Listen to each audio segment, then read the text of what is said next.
rester seulement dans le dire, passer dans le faire. J'essaie d'animer le fil Twitter. Et les enseignants. Bonjour Yann. Bonjour Claude. Tu es un lecteur très assidu des publications de l'Association nationale des acteurs de l'école sur Educavox. Pourquoi? Oui, parce qu'il y a là un dynamisme et puis une pluralité aussi. C'est ce que j'apprécie. Il y a différents points de vue qui s'expriment. C'est cette richesse qui est intéressante aujourd'hui, loin des clivages qu'on peut retrouver dans d'autres publications. Mais dans la blogosphère, on te connaît.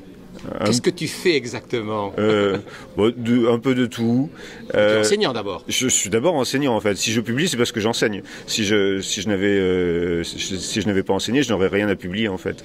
En fait, moi j'ai commencé par publier des choses parce que je mettais humblement mes productions réalisées avec les élèves.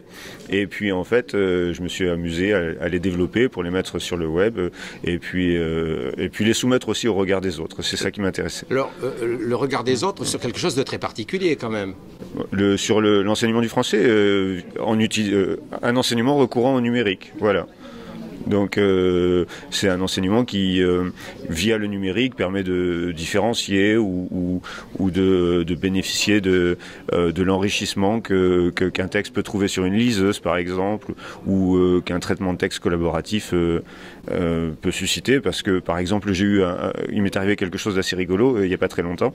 Avec les troisièmes, on fait des lectures analytiques, on travaille sur des textes, et on utilise un pad, on utilise Framapad. Et en fait, chaque élève a l'URL et chaque élève participe pour contribuer à la construction du cours. Et un élève était absent. Et on a continué.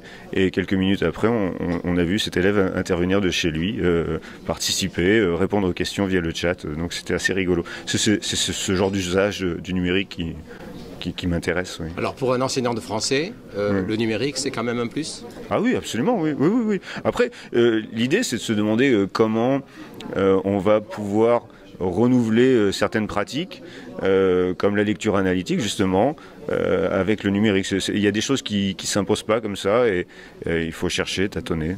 Alors puisque tu tâtonnes, tu dois trouver aussi sur Educavox des idées, des originalités, des pédagogies nouvelles que tu utilises aussi. Ah oui, bien sûr. C'est-à-dire qu'en fait, on n'invente pas, enfin je crois pas, on n'invente pas tout seul. C'est par la lecture des autres qu'on va chercher des idées, on les prend, on les digère, on les fait siennes.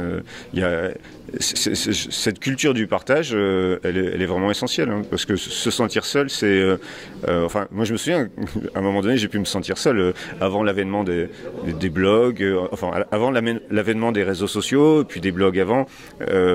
Travailler tout seul, il y a un assèchement quand même. Donc on invite les élèves à travailler ensemble, à apprendre de leurs collègues, des pairs. C'est un petit peu la même chose pour les enseignants. Exactement.